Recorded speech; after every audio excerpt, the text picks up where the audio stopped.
अस्सलाम वालेकुम, good morning and a very warm welcome. आप देख रहे हैं न्यूज़ कैफ़े और मैं हूं ज़हरा रज़ा। मैं हूं फ़हीम अब्बास। मेरी जानिब से भी आप सब नाजरीन को अस्सलाम वालेकुम और मैं भी आपको न्यूज़ कैफ़े में खुशामदीद कहता हूं और उम्मीद करता हूं कि आप सब खैरियत से हैं और आज के दिन का भी और इस हफ्ते का भी एक अच्छा सा आगाज़ कर चुके हैं। आइए अपने मौजू की जानिब बढ़ते हैं। बिल्कुल, हम प्रोग्राम का आगाज़ करते हैं। आज हम एक बहुत ही अहम मौजू पर बात करने वाले हैं। आज का हमारा टॉपिक है CPEC, China Pakistan economic corridor और मुल्की तरक्की। जैसे कि हम सी पैक के नाम से ही जानते हैं कि ये एक ऐसा गेम चेंजर मंसूबा है जो कि पाकिस्तान की तकदीर बदल सकता है। और इस मंसूबे की जो कुल मालियत थी इनिशियली वो 47 अरब डॉलर थी, जो कि अब करीब 62 अरब डॉलर से ज़्यादा हो चुकी है। Chairman C pack authority Asim Salim Bajwa का कहना है कि ये मंसूबा एक ऐसा मंसूबा है जो कि 70 साला महरूमियों को मिटा देगा। इंफ्रास्ट्रक्चर में एक वाज़े तब्दीली आएगी, लोगों को रोज़गार के मौके मिलेंगे और एक रिसर्च के मुताबिक तकरीबन 4,75,000 लोगों को डायरेक्ट और 10 लाख के करीब लोगों को इनडायरेक्ट रोज़गार के मौके मिलेंगे। तो आज हम इस प्रोजेक्ट के हवाले से बात करेंगे। वन बेल्ट वन रोड मंसूबा भी इसको कहा जाता है। जी हाँ, इसी हवाले से आज हमारे साथ बात करने के लिए स्टूडियो में मौजूद हैं एक बहुत ही काबिल एहतराम मेहमान जो मुख्तलिफ मौज़ूआत पे हमारे प्रोग्राम का हिस्सा बन चुके हैं। जनाब खालिद खान साहब, आप तजियाकार हैं, हम आपको खुशामदीद कहते हैं। अस्सलाम वालेकुम। कैसे हैं खालिद भाई? माशाअल्लाह माशाअल्लाह। अच्छा, जैसा कि अभी इंट्रोडक्शन में ज़हरा ने बताया कि ये जो सी पैक प्रोजेक्ट है ये पाकिस्तानी अवाम के लिए बहुत ज़्यादा फ्रूटफुल साबित होने वाला है, तो आप यकीनन ये बताइए कि किस तरह ये अवाम को इसके मुस्तकबिल में फ़वाइद होंगे और इसी के साथ साथ ये भी ज़रा रोशनी डालिएगा इस वक्त जो सी पैक का प्रोजेक्ट है वो अपनी तामीर के किस मरहले में। शुक्रिया फ़हीम भाई, बहुत अहम मौजू के ऊपर आपने गुफ्तगू रखी है। यकीनन इस टाइम सिर्फ पाकिस्तानी नहीं बल्कि दुनिया का मौजू बना हुआ है सी पैक। बेशक बेशक। और पाकिस्तान को क्या फ़ायदा होगा ये तो मैं इसको गुफ्तगू करते हैं, लेकिन जो ख़तरात और जो चीज़ें इस मुल्क मतलब इस प्रोजेक्ट को आगे ले जाने में आ रही हैं और जो साजिशें हो रही हैं वो यकीनन एक बड़ी खौफनाक और पाकिस्तानी अवाम के लिए तशवीश की मतलब वो खबरें हैं। और ये मतलब मैं समझता हूँ कि सब जानते हैं कि हिंदुस्तान, अमेरिका, यूरोपीय यूनियन, जो कि अब कूद पड़ा यूरोपीय यूनियन भी इसमें, वो परेशान है इससे। यानी जो चीज़ चाइना लेकर आया और जिस तरह की अभी बताया कि 62 अरब डॉलर और 61 अरब डॉलर जो है कैसे सरमायाकारी, यकीनन एक बहुत बड़ी सरमायाकारी है ये। और यही नहीं, इसके साइड के अंदर बहुत सी मतलब जो है बिजली के प्रोजेक्ट हैं, सड़कें हैं, फिर और बहुत से मतलब जिसके अंदर जो उसमें काम हो रहा है। इसका मतलब ये है कि पाकिस्तान की तरक्की एक उस मुकाम पर चली जाएगी जिससे कि अमेरिका परेशान है। उस परेशानी का ये देखें कि हम आपको बेहतरीन मॉडल दे देंगे। यानी अब आपको ख्याल आ रहा है 70 साल आपने पाकिस्तान के साथ जो कुछ किया, जो मामलात किए, आज चाइना ने जो दिया है, यानी उसमें मुख्तलिफ मामलात हैं कि जी ये जो बहुत महंगा कर्जा दे रहे हैं और बहुत इससे। हाँ सर, लोगों के कुछ इस नेगेटिव पॉइंट्स भी हैं। जाहिर है वो इस मंसूबे को लेकर खुश नहीं है। इसके हवाले से हम बात करेंगे मजीद, लेकिन फिलहाल वक्त हो गया एक ब्रेक का। कहीं मत जाएगा, देखते रहिए न्यूज़ कैफे।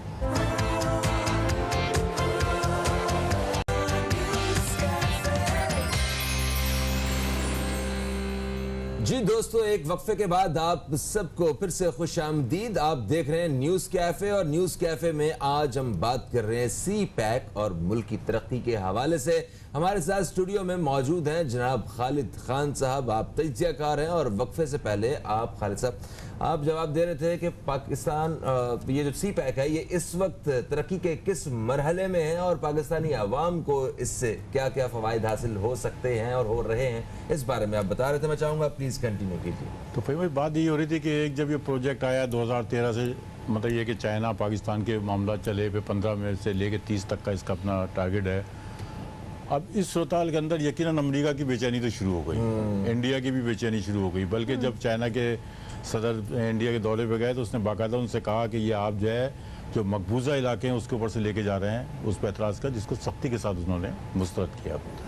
तो यह है कि वो साजिशों का आगाज़ तो हो गया, इसलिए कि उनको पता है कि पाकिस्तान इस मुकाम पर खड़ा हुआ है कि उसके लिए ये जो सी पैक है ये समझे कि आप इंडिया तो कम से कम ये है कि बहुत ज़्यादा परेशान है कि बहुत ज़्यादा पाकिस्तान को फ़वाइद होंगे। हाँ, मतलब अगर दुश्मन तरक्की कर जाए, ये तरक्की भी कर नहीं जाए, खाता ना किसी यानी को। आप बहुत से जो है कि इसका आपके तवानाई के शोबे हैं, मजदूरों का फ़वाइद हैं, और फिर आपके इलाके के लिहाज से तो उन्होंने जो है कि इसका बाकायदा जो रखा हुआ दाएँ बाएँ कारखानों के मायदे हैं कि वो कारखाने उस पर लगाएंगे। तो इसका मतलब ये है कि लाखों लोगों को एक मंडी लगती है यहाँ पे, उसमें 15 दिन, 1 महीने, 2 महीने के लिए आप देखें हज़ारों लोगों को रोज़गार मिलता है।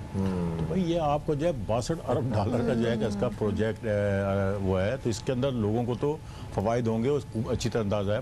5-10 अरब डॉलर जो है पाकिस्तान को गालबन जो है कि इसका सालाना फ़वाइद होंगे सिर्फ उसकी उसमें।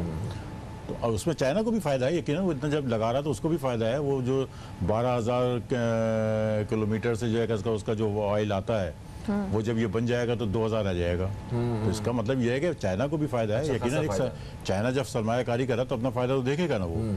तो इस लिहाज से पाकिस्तान की तरक्की, पाकिस्तान के जो है कि इसका जो आपकी तवानाई के मसले हैं, मजदूरों के मसले हैं और माशी जो सूरत हाल है, उसके फ़वाइद तो अपनी जगह पे मौजूद हैं। और इसका अंदाज़ा शायद पाकिस्तानी कौम और पाकिस्तानी सियासतदानों ने नहीं लगाया होगा जितना अमरीका ने लगा लिया, इंडिया ने लगा लिया, यूरोपीय यूनियन ने लगा लिया। सही सही। क्या अच्छा सर, इंफ्रास्ट्रक्चर में तब्दीली आएगी, पाकिस्तान के ऑब्वियसली रोज़गार के मौके मिलेंगे। इसके अलावा अगर आप पाकिस्तान की मईशत की बात की जाए, क्योंकि चीन जो है वो ग्लोबल इकॉनमी का सबसे ज़्यादा 18% का हिस्सेदार है, जिसके जीडीपी तकरीबन 15 ट्रिलियन डॉलर है।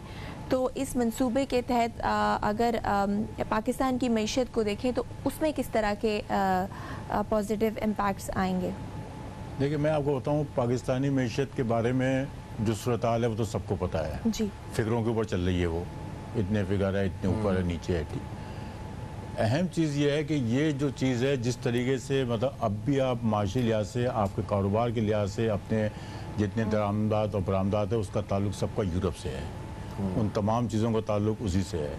तो माशी तरक्की तो आपकी होगी, बाद में होगी, लेकिन जो नुकसानात आपको भी उठाने पड़ेंगे उसके लिए भी तैयार रहना चाहिए। इसलिए कि अमेरिका ने 3 दबाव डालना शुरू कर दिए हैं आपके ऊपर। एक माशी, यानी माशी लिहाज से आपके ऊपर दबाव डाल रहे हैं, फिर सियासी डाल रहे हैं, और फिर उसके बाद जो है फौजी दबाव। अब ये किस हद तक जो है कि इसका चाइना सपोर्ट करेगा, किस हद तक पाकिस्तानी हुकूमत जो है इसको सह पाएगी, किस तरीके से पाकिस्तानी सियासी रहनुमा जो है इस पर यकसू होंगे, क्या वो यकसू हैं कि नहीं है। तो ये वो खलफिशार है जो यहाँ का सियासी खलफिशार, ये हमारी माशी तरक्की में भी रुकावट बन सकता है। सही। अच्छा कल्बी, सी पैक के मंसूबे से, मतलब सिक्योरिटी के पॉइंट ऑफ व्यू से आप कैसे देखते हैं इस पूरे मंसूबे को? जिस तरह बलूचिस्तान पे दुश्मन की बड़ी नज़र रही है और उसने पूरी कोशिश की किसी न किसी तरह वहाँ पे ऐसे हालात पैदा किए जा सकें जिससे पाकिस्तानी गवर्नमेंट और अवाम सारे जो है ना परेशान हो सकें। तो इस सी पैक के बाद जो है दुश्मन को वहाँ से मतलब भगाने के बाद जो है वो सिक्योरिटी क्या सूरत हाल है, ये बताइए। अब आप ये देखेंगे, अभी इमरान खान ने लाग उससे बहुत से मामलों में इख्तलाफ हो सकते हैं, लेकिन अभी एक बयान दिया था बिल्कुल दो टोक अमरीका को, ठीक है ना। उसके मेरे ख्याल में दूसरे तीसरे दिन जो है लाहौर के अंदर धमाका हो गया। जी हाँ, है ना, वही इंडिया मुलव्विस है। अच्छा, उसके सबूत ठोस मौजूद हैं कि इंडिया उसके अंदर मुलव्विस है। इसका मतलब ये हुआ कि ये सिक्योरिटी सूरत हाल है कि उसमें जो है अमेरिका को आप कर रहे हैं, तो ये वो मोहरा है हिंदुस्तान जो इन तरीक़ों से यकीन आशीर्वाद हासिल है आपको, मतलब उसी के बलबूते के ऊपर सब मामला कर रहा है। 70 साल से जो कुछ इन जगहों पे दहशत गर्दी या गुज़श्ता 15 साल से जो कुछ यहाँ पर हो रहा है, कोई ढकी छुपी बात नहीं है कि कौन लोग उसके अंदर मुलव्विस हैं। ये दूसरी बात है कि हमारी हुकूमतें कमज़ोर हैं और बैन अल-अक़वामी अदालत में चली गई, फिर उसके लिए असम्बली से उसके फेवर के अंदर जो है उसका कानून लेके आ रहे हैं वो अपनी जगह पे, यानी ये मामला भी दुरुस्त करने के हैं। बलूचिस्तान के अंदर एहसास महरूमी, ये तमाम चीज़ें होंगी, सियासी वहीं के लोगों का कसूर है ना जी। वहीं की गवर्नमेंटें जो आती थी, वहाँ के जो गवर्नर वज़ीर आला बनते थे, उन्हीं लोगों ने वही जो है इसका वहाँ के जो खान है और जो बैठे हुए हैं, उन्हीं कबाइल के लोगों ने उनका इस्तेसाल किया। बेचारे अवाम तो मजलूम है, उन्हीं लोगों को इस्तेमाल किया गया हुकूक के लिए, और पूरी कुव्वत इंडिया ने बलूचिस्तान के अंदर लगाई, जिसमें आपके कलभूषण और दूसरे जो है मतलब मुस्तकिल, और वो करने के बाद काफ़ी हद तक थमा है मामला। बिला शिवा इसमें फ़ौज को कह सकते हैं कि उसने बहुत अच्छा रोल अदा किया, कुर्बानियाँ दी वहाँ पे। तो सड़कें नहीं बनने देते थे वहाँ अच्छा, वहाँ पे ये है कि सड़कें क्या मतलब ये समझो कि एजुकेशन और उसके बाद जो बड़े हुकूक की बातें करते हैं समझो में बैठ के, यही लोग हैं ना जो वहाँ पे जी, मौजूद जी, हैं। यही जो है किसी न किसी अंदाज से जब पोजिशन में जब मुखालफत आते हैं तो वो सारी अमल उनका जारी रहता है। सारी जितने कबाइल के लोग हैं किसी न किसी तरीके से हुकूमत में आ चुके हैं वहाँ पे। तो अब वहाँ पे सबसे बड़ा नुकसान इस पूरी पट्टी पे लेके KP के तक, जहाँ तक ये गवादर और ये पोर्ट जा रहा है, जो चाइना ने नक्शा बनाया है, जो गवादर का बना है, इसका मतलब है कि सिक्योरिटी के मामला भी देख रहे हैं वो। दाएं बाएं जो सड़कें बन रही हैं वहाँ पे कुछ खेतों का प्रोग्राम है, कुछ कारखानों का प्रोग्राम है, यानी उसको सेव करने के लिए वही प्लान उसके अंदर मौजूद है। एक लिहाज से ये तो महफूज होगा आपका, यानी ये समझे कि वो चौधराहट, वो तकरीबकारी जो कि सरमाया लगा के, दौलत लगा के हमारे लोगों के ज़रिए होती थी, उस पर तो ज़रूरत पड़ेगी। और ये यकीन ये पाकिस्तान के लिए अच्छा मतलब ये कि वो है। लेकिन अब सूरत ये है कि यहाँ पे करने के बाद जो साजिशें अब भी हो रही हैं, क्या अब जिस तरह के अभी यूरोपीय यूनियन ने जो बहुत सख्त मौक़िफ़ इख्तियार किया कि जी यहाँ के जो मज़दूर हैं उनके जो है कि इसका हुकूक नहीं दिए जाएंगे, यहाँ पे जो लोग काम कर रहे हैं, फिर जो कंपनियां काम कर रही हैं उनको हमने ब्लैक लिस्ट किया हुआ है। हाँ, यानी ये भी उसने कहा कि हमने उसको ब्लैक लिस्ट किया हुआ है, जिस पे बड़ा शदीद रद्दमल आया चाइना का भी, उसने भी मतलब उसकी वजाहत की है। लेकिन इस सिलसिले में भी हुकूमत को जो चीज़ें कुछ हैं उसको देखना चाहिए। इसलिए कि अच्छा आप ये सर, देखेंगे चाइना की जो कंपनियां कुछ पोर्टों में जो काम कर रही हैं, तो कुछ चीज़ें हैं, यानी अमेरिका, यूरोपीय यूनियन या इंडिया उन्हीं चीज़ों को हाईलाइट करेगा जो मेरे दिल की आवाज़ होगी। यानी ये भी एक है ना वो कि जी मालूम है कि मजदूरों का मसला है, हुकूक नहीं दे रहे हैं, क्योंकि साफ बात है ILO के अपने फैसले हैं, उनके मजदूरों के अपने इंटरनेशनल तो माहदे हैं, उन माहदों के लिए भी कोई ना कोई इसके अंदर शामिल करके कम से कम ये छोटी सी चीज़ है इसको ख़त्म करना चाहिए, ताकि ये है कि लोगों में एक एतमाद पैदा हो। सही। अच्छा सर, आपने अभी गवादर पोर्ट की बात की, तो अभी वहाँ पर काफ़ी काम हो चुका है, और आप क्या समझते हैं जब ये पूरा रोड जो वन बेल्ट वन रोड है वो पूरा डेवलप हो जाएगा, जब वहाँ पे जो रेलवे लाइंस हैं, जो ट्रैक्स हैं, या एनर्जी की जो प्रोजेक्ट्स हैं वो वहाँ पर बनने हैं, तो उसकी क्या अहमियत आप आगे देखते हैं कि पूरी दुनिया के लिए, क्योंकि पूरी दुनिया की नज़र है, तभी सारे लोग जो हैं वो इसके अगेंस्ट भी हैं जो हमारे दुश्मन हैं, जैसे कि अभी आपने बात की। देखिए ये प्रोजेक्ट 2030 तक का है जी, यानी 2015 से 2030 तक ये 62 जिस तरह बताया आपने अरब डॉलर जो है कि इसका वो खर्च करेंगे, और अभी तक मेरे ख्याल में शायद 25 अरब डॉलर या इसके कुछ जो है खर्च कर चुका है। जी हाँ, खर्च कर चुका है।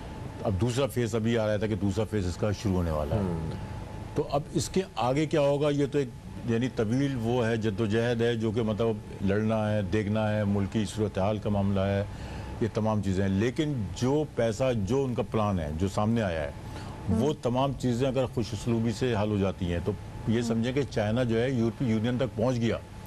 उसके अंदर आपके जो है कि इसका रेल की पटरियाँ भी हैं, उसके अंदर जो है कि इसका ये अच्छा, फिर एक और अच्छा चीज़ ये हो रहा है जो अमेरिका के लिए परेशानी का बायस है कि ईरान जो इसमें शामिल हो गया है, यानी उसके 400 अरब डॉलर से उसका मायदा हो चुका है। सर, ईरान का शामिल होना तो बड़ी खुशाइन बात है, मगर खित्ते में अमन के लिए और तरक्की के लिए मतलब चाइना और भारत के ताल्लुकात का आपस में बेहतर होना ये भी क्या ज़रूरी है, वरना भारत तो रोड़े अटकाता ही रहेगा, है ना। तो पाकिस्तान की तरक्की उसे वैसे भी नहीं चुकती है, वो किसी न किसी तरह से कोशिश करता रहता है कि पाकिस्तानियों को और पाकिस्तान को जो है ना वो मुश्किल में डाले। खैर, एक वक्फे का वक्त है सर, वक्फे से वापस आते हैं तो ये जो हमारे जो हमसाए हैं उनके साथ जो मामलात हैं उसको ज़रा सामने रखते हैं और CPEC के हवाले से बातचीत का सिलसिला जारी रखेंगे। दोस्तों कहीं मत जाइए, अब तक देखते रहिए न्यूज़ कैफ़े, देखते रहिए। एक वक्फे के बाद आपसे दोबारा मुलाकात हो रही है।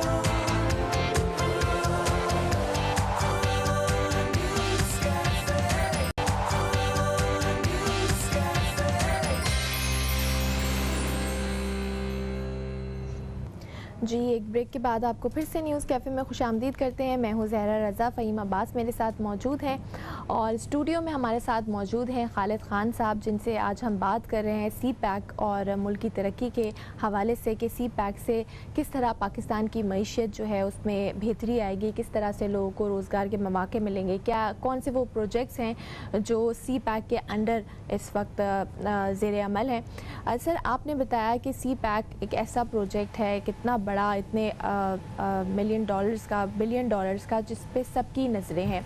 और गवादर पोर्ट की अहमियत की भी ऊपर भी हमने बात की। सर, आपने बोला कि अभी इसमें ईरान ने भी शमूलियत इख्तियार कर ली है, तो उस हवाले से हमें बताइए कि ईरान का इस वक्त कितनी इन्वेस्टमेंट ईरान कर रहा है और इससे पाकिस्तान को और चाइना के ताल्लुकात में क्या जो है पेशरफ्त होगी? देखिए, अमेरिका की परेशानियों में मज़ीद इजाफा होता जा रहा है, जी, ठीक है ना। अच्छा, सी पैक के सिलसिले में पाकिस्तान को क्या फ़ायदा हो रहा है, क्या हो रहा है, ये तो फिगर के लिहाज से जो मायदे हुए हैं वो हमारे सामने आ रहे हैं। और इंशाल्लाह मतलब ये है कि इसका लग भी रहा है कि जब इतना पैसा लगेगा तो फ़ायदा होगा। लेकिन अमेरिका की परेशानी ये शुरू हो गई है कि ईरान जो है, जो कि इस पूरे प्रोजेक्ट के ख़िलाफ़ था, इंडिया के साथ मिल के वहाँ पर जो है कि इसका उसने वो कौन से 4 बहार जो है वहाँ पर उन्होंने अपना शुरू कर दिया था प्रोग्राम। अच्छा, वो भी बड़ा महंगा था, बड़ा घूम फिर के जो है इसको जाना होता था। चाइना जो है कि इसका ईरान के साथ अभी उसने किया और गालबन 400 अरब डॉलर का ये इसका जो है कि इसके लगभग जो है कि इसका कोई मायदा उसके साथ कर लिया और वो उसके अंदर शामिल हो गया, जबकि पाकिस्तान ने भी ईरान को तैयार किया कि आप इसमें शामिल हो। दूसरी चीज़ ये हुआ एशिया के अंदर कि आपके रूस जो है उसका रवैया भी जो है कि इसका तब्दील हो रहा है। यानी अगर रूस फ़र्ज़ करें इसके अंदर शामिल होता है, जो उसने कुछ जो है कि इसका काशन दिए हैं कि रूस के, क्योंकि पट्टी तो यही जा रही है ना अफगानिस्तान की। अब आप ये देखें अमेरिका की कि आप अफगानिस्तान से निकलें, कोई मायदा आपने वहाँ की हुकूमत के साथ नहीं किया है। आपने सिर्फ वहाँ पे तालिबान के साथ बैठे और बीच चौराहे पे छोड़ के भाग लिए। अब सूरत यानी ये सब कुछ जो हो रहा है ये मायदा करके आप दे रहे थे ना तालिबान को, दे रहे थे उसको इख्तियार। अब जो है जितनी गाड़ियाँ, जितनी सारी चीज़ें कब्जे, यानी वहाँ पे जो खलफिशार है तालिबान को सामने ला के खड़ा कर दिया है उन कुव्वतों के जो कि यहाँ पे एक होने के लिए अपने तैयार हैं। और रशिया को भी इस पर परेशानी है कि मतलब ये जो ईरान के अंदर होगा तो उसके असरात हमें भी होंगे, पाकिस्तान को भी होंगे, चाइना को भी होंगे, ईरान को भी होंगे। और यही कुव्वतें हैं जो कि आगे जाके एक नज़र आ रही हैं। यानी ये जो इत्तेहाद बन रहा है, इस इत्तेहाद का यकीनन अमेरिका उससे परेशान है कि मतलब ये अगर बन जाता और अगर रशिया, तो सारे लोग इकट्ठे हो गए ना। देखो चाइना के साथ उसका चाइना से अमेरिका को बिल्कुल नहीं भाता, ठीक है। ईरान के साथ भी जो मामला हैं, बेशक वो छोटा मुल्क है मगर वो सीधा बात करता है, उनके साथ उन्हें जवाब देता है। रशिया के साथ भी उनके ताल्लुकात बड़े अभी वार्निंग दी उसने। जी हाँ, तो अभी आप देखें ये तीनों ममालिक जब किसी एक प्रोजेक्ट में किसी एक जगह पे मुत्तहिद होते हैं तो सबसे ज़्यादा तकलीफ तो उसी होगी ना जिसके ताल्लुकात सबसे ज़्यादा ख़राब है। और पाकिस्तान जो है वो भी इस वक्त सीधी बात अमेरिका के साथ कर रहा है कि नहीं भाई, हम अमन के तुम्हारे पार्टनर हैं, किसी जंग मंग में हम तुम्हारे कोई पार्टनर नहीं। तो जो हुकूमत पाकिस्तान का मौक़िफ़ आया तो है, इनका भी बड़ा एक ज़बरदस्त एक मौक़िफ़ आया है। तो ये ख़ित्ते के लिए मेरा ख्याल है कि एक बड़ी अच्छी चीज़ है और अमेरिका के लिए वाकई ये कुछ थोड़ा सा हो सकता है। और भारत की जो मतलब इस ख़ित्ते का अमेरिका बनने की कोशिश करता है उसका भी अच्छा खासा बैंड बजाया, फेंटी लगाई है बाकायदा चाइना ने। तो और छोटे छोटे कंट्रीज से भी, अपने पड़ोसियों से भी उसने जो है ना वो जंगी सूरत हाल में मार खाई, लद्दाख में और इधर जो है जी जी जी सुखी हुई है। तो ये कोई मेरा ख्याल है कि हमारे खित्ते के लिए भी एक बड़ी अच्छी चीज़ है, सिर्फ पाकिस्तान के लिए ही नहीं। मतलब मैं ये कह रहा हूँ ना कि सबसे बड़ा मसला इस टाइम जो है ना अमेरिका के लिए तो है, वो तो एक सुपर पावर है ना, उसके लिए तो कोई ये है कि सियासी इंडिया जो है इस टाइम जो है जिस तरीके से फंसा हुआ है, वो अगर चाइना के साथ माहिदा करता अमन का तो इसका मतलब ये है कि एक आराम के साथ यहाँ की सियासत चलेगी और पाकिस्तान को इसका फ़ायदा है। यानी अगर जंग नहीं होती है, आराम चाइना, जी जी जी जी। अच्छा फिर चाइनीज़ जब ईरान के अंदर जाएंगे तो वो उसके लिए ज़्यादा ख़तरा है। यानी आज अगर जो आवाज़ें उठ रही है ना पाकिस्तान के अंदर भी कि चाइना जो है यहाँ से यहाँ तक आ जाएगा और बैठ जाएगा, जी जी जी। उसमें क्या सदाकत है, क्या चीज़ें हैं, वो अपनी जगह पे मतलब। लेकिन ये है कि ये तो है कि मतलब इतने हज़ार जो आ जाएंगे, जो कि यूरोपीय यूनियन भी चीखा कि जी जी। आप लेबर यहाँ की रखें, लेबर क्यों लेके आ रहे हैं, बड़े हमदर्द बन गए वो। लेकिन चाइना जब इंडिया के अंदर जाएगा काम करने के लिए अपने इंजीनियरों के साथ हज़ारों की तादाद में, तो वो है असल में ख़तरा इंडिया के लिए कि ये तो पता सर, नहीं। तो आप क्या समझते हैं इस प्रोजेक्ट से पाकिस्तान को चैलेंजेस क्या फेस करने पड़ेंगे या अभी जो कर रहा है? देखें जी, पाकिस्तान को चैलेंजेस जो सबसे बड़ा है ना, मैं आपको ये कह दूँ कि इस टाइम यूरोपीय यूनियन आपके 2-4 और अमेरिका जो है ना 2-4 अहम इशू हैं जिसको कि पाकिस्तान के कुछ तबकों की जानिब से सपोर्ट किया जा रहा है। अच्छा। यानी फ़र्ज़ करो कि उसने ये कहा है कि जी आप सज़ाए मौत को जो है कि इसका वापस ले लें। यानी ये बाकायदा यूरोपीय यूनियन ने कहा है कि आपके जो माहदे हैं उसके अंदर शामिल है। यानी इस पर दबाव है कहने को पाकिस्तान तो बहुत कम सज़ाए मौत दे रहा है, कहाँ दे रहा है सज़ाए मौत किसी को, सब पड़े हुए हैं ऐसे जिनको देनी चाहिए उनको भी नहीं दे रहा है वो।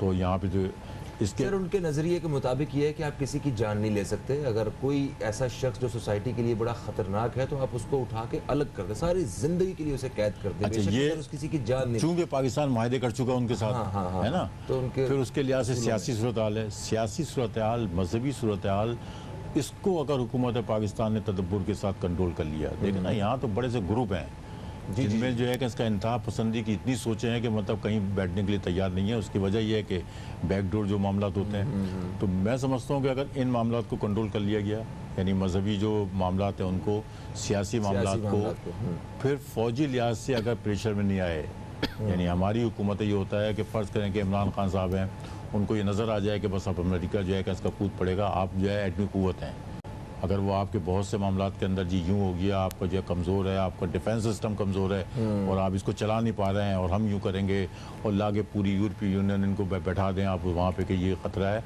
तो मैं समझता हूँ कि शायद जिस तरह के अभी शाह महमूद कुरैशी भी मतलब चीख रहा है कि आप जो फेटअप में जो है इंडिया के लिए दूसरा म्यार है, हमारे लिए दूसरा म्यार है, एक पॉइंट के ऊपर ये मामलात कर रहे हैं, तो इसका मतलब ये दबाव सारे चल रहे हैं ना जी। तो इन दबावों को अगर पाकिस्तान ने फेस कर लिया, क्योंकि चाइना तो एक बात कह सकता है ना जी, अब तो बहुत से मामलात में चाइना से आपके अभी पिछले उसमें शुरू में जब इमरान खान आए तो बड़ी खबरें चली कि बहुत इख्तलाफात हो गए इस मसले के ऊपर।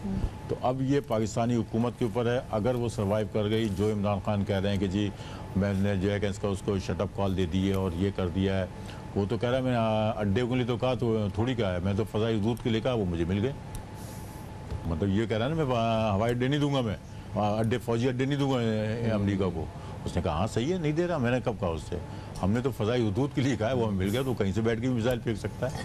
तो ये मतलब दो रुखी पॉलिसियाँ, अगर इसके अंदर कोई मामला हुई मुनाफ़त, तो शायद ये फिर हमारे लिए नुकसान का बाइस हो और चाइना को भी झटका लगेगा इसका। सही, बहुत बहुत शुक्रिया खालिद खान साहब, आप प्रोग्राम में तशरीफ़ लाए और आज हमने बहुत ही इंपॉर्टेंट पॉइंट्स जो हैं वो डिस्कस किए। यहाँ वक्त होता है एक ब्रेक का, ब्रेक के बाद एक और मौजू हम प्रोग्राम में शामिल करेंगे, तो कहीं मत जाइए, देखते रहिए न्यूज़ कैफ़े।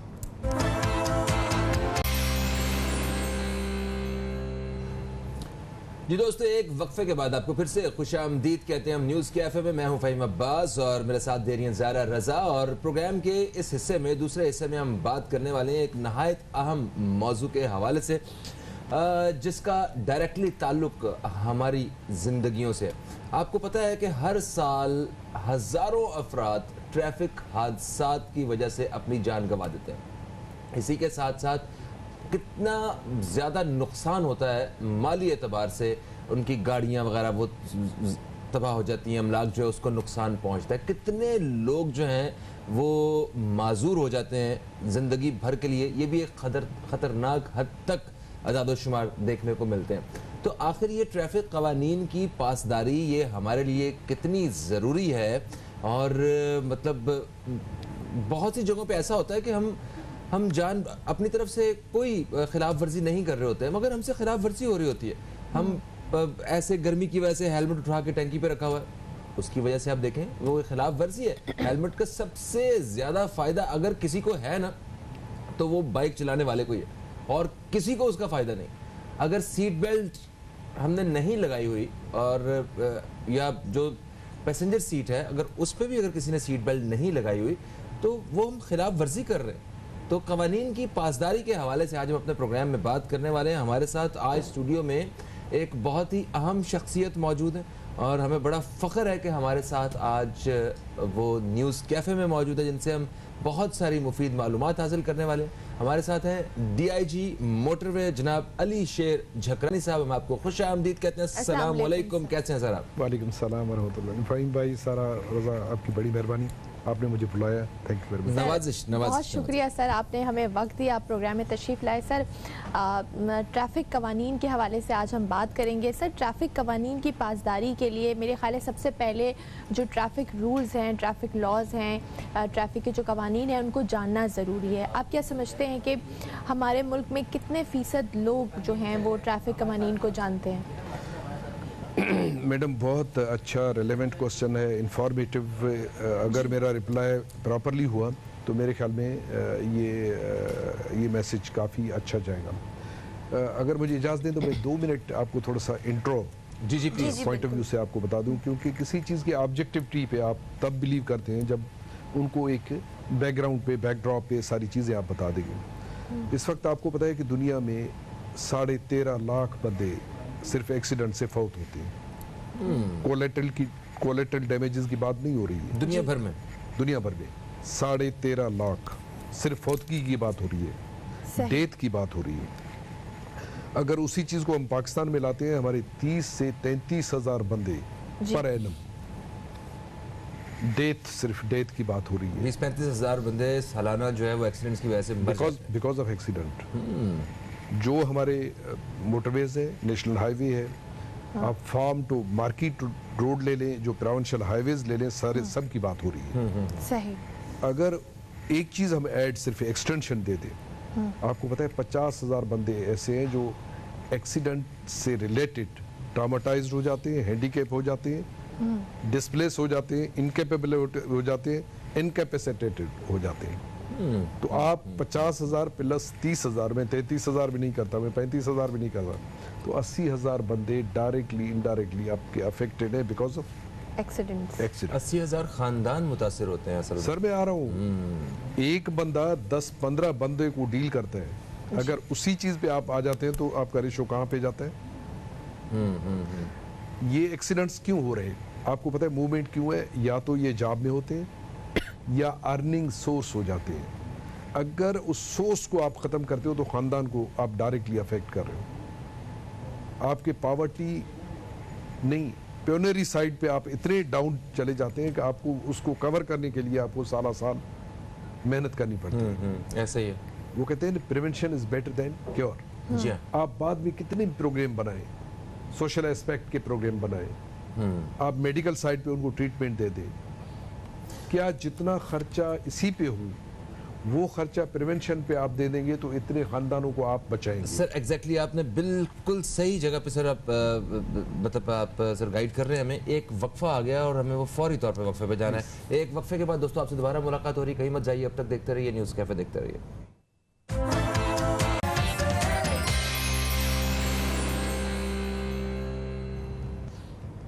जी, एक ब्रेक के बाद आपको वेलकम करते हैं न्यूज़ कैफ़े में। आज के प्रोग्राम में हम बात कर रहे हैं कि ट्रैफिक कवानीन की पासदारी क्यों ज़रूरी है। बहुत ही काबिल एहतराम शख्सियत हमारे साथ मौजूद है। हमारे साथ हैं अली शेर जकरानी साहब जो कि DIG हैं मोटरवे पुलिस के। सर ब्रेक पे जाने से पहले हम बात कर रहे थे कि ट्रैफिक कवानीन की पासदारी के लिए ट्रैफिक रूल्स का जानना बहुत ज़रूरी है। आप क्या समझते हैं कि यहाँ पर कितने लोग ट्रैफिक कवानीन को जानते हैं? देखिए मैम, इम्पोर्टेंस तब आपको मिलती है जब आपकी इन्फोर्समेंट जितना इफेक्टिव हो। जी। कोई बंदा चला जाता है, आपको पता है कि जहाँ पे रिस्ट्रिक्शन हो तो हर बंदा जानता है कि यार बैंक में दाखिले के लिए आपको ज़रूरी है कि पहले आपकी सर्च होती है। कोई भी किसी चीज़ का वेपन लेके वो गेट पे जाएगा? कभी नहीं जाएगा। उनको पता है गेट पे कोई बंदा नहीं है। बिल्कुल, हाँ। इन्फोर्समेंट आपका प्रॉपर हो तो मैं ऑनेस्टली बता देता हूँ, आपकी education will not matter. Ignorance of law is not excusable. अगर ये चीज मुझे समझ में आए, मैं कहता हूँ किसी पढ़े लिखे बंदे को, मैं तो कहता हूँ एटीट्यूड थोड़ा सा प्रॉब्लम है। सबको पता है हेलमेट पहनना है, वही हेलमेट उठा के टैंकी पे रख लेते हैं। उनको पता है हेलमेट पहनना है इसलिए तो उठाया ना। वो इतना बादर नहीं करते टैंकी से उठा के सर पे। अगर किसी पुलिस वाले को देखा, मोटरवे लगे देखो, उसको पकड़ के सामने रख दिया सिर्फ। हाँ। बेल्ट यहाँ से इतने एजुकेटेड, जो फॉरेन एजुकेटेड है, बाहर जाके आपको पता है उन्होंने कभी कोई वायोलेशन नहीं की होगी। अगर की होगी तो उनको पनिशमेंट करस्पॉन्डिंगली मिली हुई होगी। आप ट्रैफिक पुलिस को या मोटरवे पुलिस को देके वैसे खींच के यहाँ पे रख लेते हैं। उनको अगर ये पता नहीं है, डर क्या है कि मेरा चालान होगा, डर ये नहीं है कि मुझे ये बेल्ट शायद मेरे बचने का सोर्स बनेगा। अगर ये दो चीजें हो, इस वक्त जो नॉलेज पॉइंट ऑफ व्यू से आपको बता देता हूँ, क्योंकि ऑब्जेक्टिवली जो इदारे हैं उनके 3 एस्पेक्ट्स होते हैं। नंबर 1 हमारा एजुकेशन है। लॉ जब भी इम्प्लीमेंट होने से पहले आपको एक क्वेश्चन पीरियड दिया जाता है। जैसे हमारे 2002 में 2000 में आया था अपना नेशनल हाईवे सेफ्टी ऑर्डिनेंस। 2 साल 3 साल तक चालान प्रायोरिटी नहीं थी, एजुकेशन प्रायोरिटी थी। 1861 में जब लॉ आया था तो 10 साल तक कोई FIR नहीं कटी थी। उन्होंने कहा पहले इनको बताएं कि एफआईआर का मतलब क्या है, लोगों को पता तो होना चाहिए ना, क्योंकि अपने लोग हैं ना, इनको ये थोड़ी है कि डंडा उठा के सिर्फ मार देना है। सही। पहले मेरी रिस्पॉन्सिबिलिटी है उनको एजुकेट करूँ।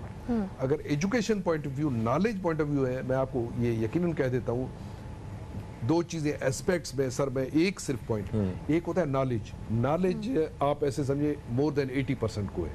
अच्छा। अवेयर जो है ना, वो सिर्फ 5% है। हो। ये लॉपसाइडेड देखें ना, हाँ।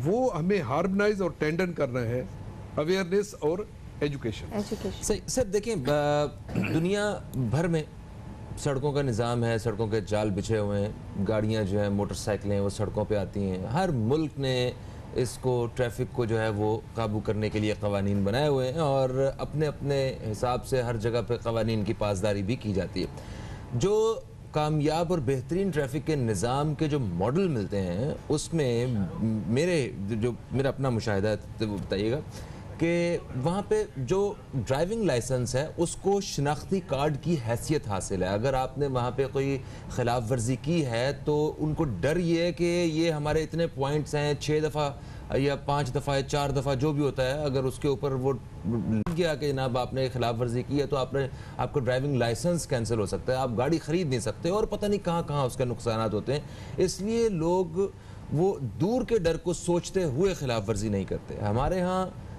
मामलात बड़े मुख्तलिफ हैं। ये कुछ मुनज़्ज़म पुलिस के निज़ाम के अलावा आज भी, या बड़े शहरों के अलावा आज भी कुछ मुकमुका हो के काम हो जाता है। तो मतलब इस तरफ आके रोशनी डालिएगा कि हम उस मॉडल को कैसे फॉलो कर सकते हैं। फहीम भाई बहुत अच्छा, आपके क्वेश्चंस मुझे भी एजुकेट कर रहे हैं और मुझे, you are making me to realise and recollect my rest memories. सच्ची बात ये।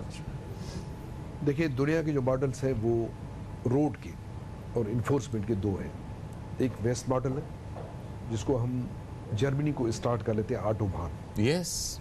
वो कहते हैं जी फ्री स्पीड है, जी हाँ, जहाँ जाओ नो स्पीड लिमिट। बिल्कुल, मैं खुद विजिट करके आया हूँ, मैं आपको बता रहा हूँ। वो कहते हैं जी उड़ो।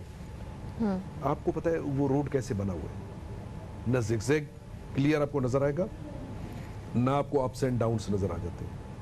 अप्स एंड डाउन्स की बात आती है, वो पिलर्स ऐसे देते हैं कि वो उनकी स्मूथनेस को डिस्टर्ब ना करें। सर मोटरवे जैसे रोड्स हैं। सर मैं वही बता रहा हूँ। दूसरा मॉडल है अपना ऑस्ट्रेलिया एंड न्यूजीलैंड का। ओके। वो 7 स्टार तक चले गए जी। स्टार 1 2 3 4 5 7।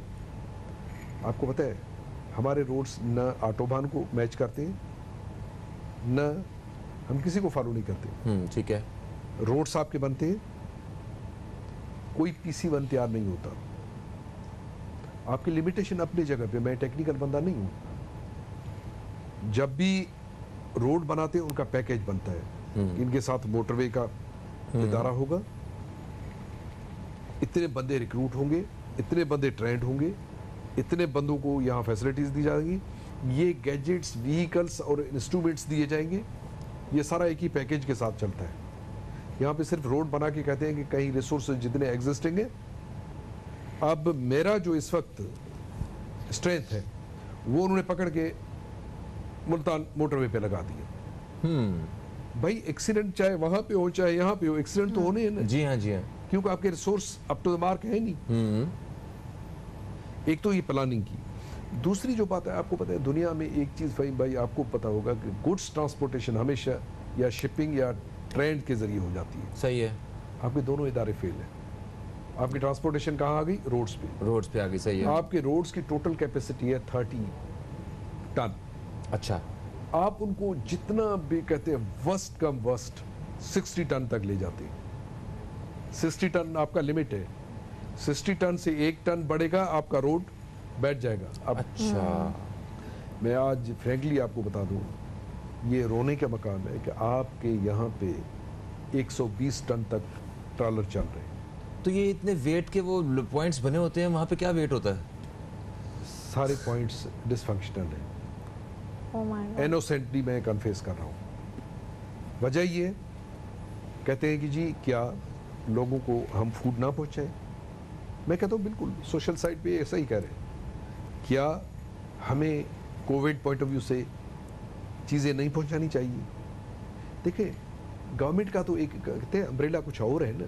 उनका विजन मेरे से ज्यादा है ना। मैं तो एक मायोपिक अपना विजन दे देता हूँ कि जी मेरे रोड खराब हो रहे हैं, वो कहते हैं जी लोग मरे, आप कह रहे हैं रोड बचाते हुए मैं लोगों को मारूं। सही सही, सर, सही। वो अच्छा, सर, शनाख्ती ये कार्ड जो- की हैसियत सर मैं के आ रहा हवाले हूँ से, उस पे।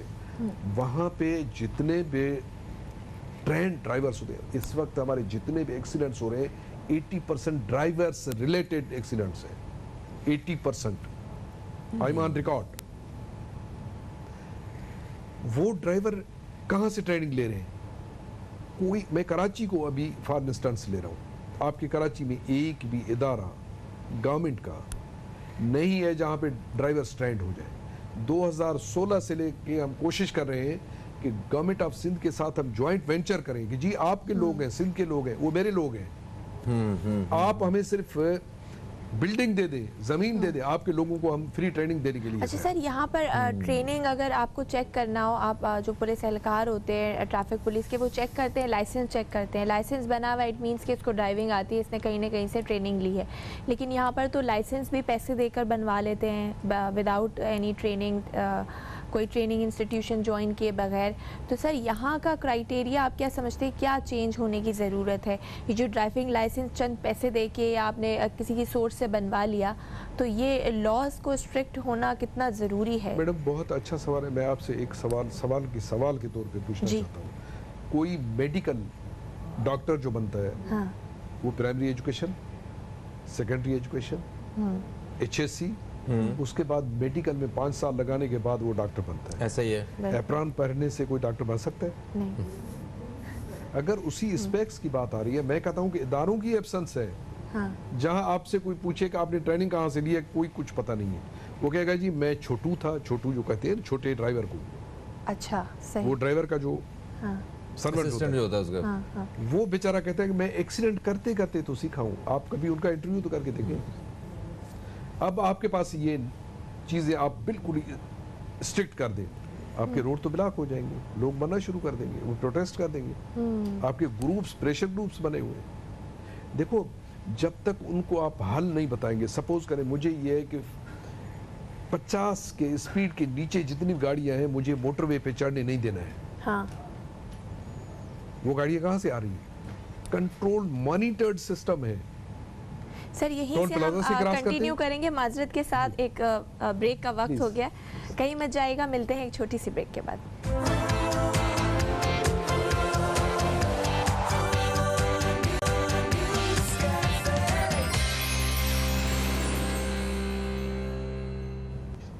एक वक्फे के बाद आपको फिर से खुश आमदीद कहते हैं न्यूज़ कैफ़े में। न्यूज़ कैफ़े में हम बात कर रहे हैं ट्रैफिक कवानीन की पासदारी के हवाले से, और हमारे साथ स्टूडियो में मौजूद हैं अली शेर झकरानी साहब, जो कि DIG हैं मोटरवे पुलिस के।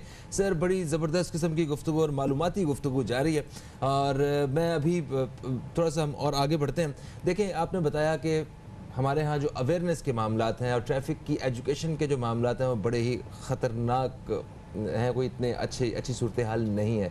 मगर पाकिस्तान में मोटरवे के नाम पे एक ऐसी मिसाल मिलती है कि जहाँ पे मेरा ख्याल है कि जो ट्रैफिक कवानीन की पासदारी मोटरवे पे होती है वो कहीं और नहीं होती है ना। तो थोड़ा सा इस अच्छा आम जगहों पे, किसी शहर में, किसी गांव देहात में, वहाँ अगर कोई ट्रैफिक पुलिस वाले रोकते हैं तो हम ये कह सकते हैं कि ठीक है, किसी ने जाने दिया कोई सिफारिश से, या किसी ने कार्ड दिखा दिया कोई, या कोई असर रसूख दिखा के जान छुड़वा ली किसी ने। क्या मोटरवे पे भी ऐसे ही होता है? कोई मिनिस्टर साहब का कार्ड दिखा के कोई बचत करवा सकता है अपनी, या मिनिस्टर साहब खुद अगर उनका ड्राइवर गलत गाड़ी चला दे, वो रोक लिए जाएं, तो क्या उनका चालान होता है या उनको ऑनररी तौर पर जाने दिया जाता है? भाई सच्ची बात यह है कि कुछ चीज़ें प्रेजेंटेबल हो जाती है। इंटरनेशनल लेवल पे एक रिकग्निशन अगर कुछ चीज़ों, कुछ इदारों की है, वहाँ पे इंटरनेशनल ट्रांसपेरेंसी ने इंटरनेशनल लेवल पे कोट किया है कि अगर कोई इदारा icon of excellence, honest, corruption free है तो वो मोटरवे है। क्या बात है, ज़बरदस्त। आपके एग्जीक्यूटिव, आपके नैब, आपके वॉच डॉग जो भी है, FIA, क्योंकि मैं FIA अब तो वहाँ से मेरी ट्रांसफ़र हो गई है, वो भी कहते हैं कि अगर कोई हम मिसाल दे देते हैं वो मोटरवे का दे देते हैं। यहाँ पे हमें भेजा नहीं जाता, हम प्राइड फील करते हैं सर्व करने। हम अपने सीवी को अच्छा बनाने के लिए कहते हैं कि जी हमने मोटरवे सर्व किया। ये कितने प्राइड की बात है। और सर ऑफिसर्स किस तरह बात करते हैं और उनके साथ मतलब बाकी जो पब्लिक है उनका भी कितना अच्छा सर आपको पता है पुलिस वालों को थोड़ा सा कहते हैं 4-5 साल के बाद एक बार मोटरवे जाना ज़रूरी है, वो वहाँ पे पोलाइट एंड फर्म हो जाते हैं। हाँ, कानून में कोई लचक नहीं है। आपको मुस्कुराते हुए चेहरे, एजुकेटेड, मोटिवेटेड, हाँ, कर्टियस, हेल्पिंग मिलेंगे। यकीन करें आप, जी खुद ही चाहता है यार, वो कहते हैं कि ऐसा बंदा तो मुझे दोबारा भी चालान बेशक कर दे, कम से कम इंटरेक्ट करके मेरी जो ह्यूमन डिग्निटी है वो वायोलेट नहीं हो रही है। हाँ। मुझे करेक्टिव मेजर के तौर पे मुझे समझाया जाता है कि बच्चों आप ज़रा वायोलेशन ना करें, ये मुल्क का कानून है, ये आपका कानून है। हाँ। मैं आपका हम पासदार आपकी हिफाजत के लिए हैं यहाँ पे। अच्छा हाँ, सर, अब मोटरवे पुलिस एहलकार जो भी हैं उनकी खदमात ज़ाहिर है वो काबिल एहतराम है और जिस तरह से वो खिदमत कर रहे हैं आवाम की, लेकिन सर क्या आप लोगों को कोई मुश्किलात का सामना पेश आता है? क्योंकि जब 62 लोगों की गाड़ी अगर आप रोकते हैं और उसके बाद उनकी अगर उन्होंने कोई लॉ ब्रेक किया है, कोई कानून तोड़ा है, तो वो कोई मुश्किलात सामने आती हैं आपको? क्योंकि हमने काफ़ी वाक़यात ऐसे देखे हैं कि कुछ 62 लोग, ऐसी गाड़ियां जो इतनी स्पीड से गुजर जाती हैं और पुलिस एहलकारों को उड़ाती हुई निकल जाती है। पेशावर का वाक़या हमने देखा था, तो उस हवाले से ज़रा बताइए। देखिए सर, अभी भी ये फ़हीम वाला क्वेश्चन भी एक ही है कि उन्होंने कहा जी कोई ऐसा भी मिसाल आपके पास मिलता है जी, आपके सारे पावरफुल इदारे जो आजकल लिए जाते हैं पॉपुलेटली, हाँ जुडिशरी है, आर्मी है, पुलिस अफसर है, जी, आपके अफसर्स हैं, ब्यूरोक्रेसी है, हाँ, आपके तीनों कैटेगरीज में मिसाल दे दूंगा कि सबको उन्होंने एग्जम्पशन नहीं दी है। अच्छा, देखिए इक्का दुक्का वाकया हमेशा एक्सेप्शन आ जाते हैं, हाँ, फिर उस बंदे के साथ क्या हुआ जिसको पकड़ा गया, कानून के कटघरे में लाना है ना। हाँ, हाँ, हाँ, देखिए किसी की बुराई आपको भलाई से ना रोके, आपने with in the limits of the law काम किया, जी, अपनी जान कुर्बान की है, उसको भी यू मेक देम रियलाइज कि नहीं कानून है। उसको ऐसे नहीं किया गया, कोई जैसे मिसालें दे देते हैं कि जी बलूचिस्तान में किसी एमपीए ने किसी को उड़ा के फेंक दिया तो उसके बाद एक्विट होके चला गया। यहाँ पे ऐसे नहीं है। क्यों? कि आपके विटनेसेस बड़े मजबूत हो जाते हैं। सही। देखिए जिसका किरदार मजबूत हो वो नडर हो जाता है, उसके बैक पे इदारा हो ना वो बड़ा नडर हो जाता है।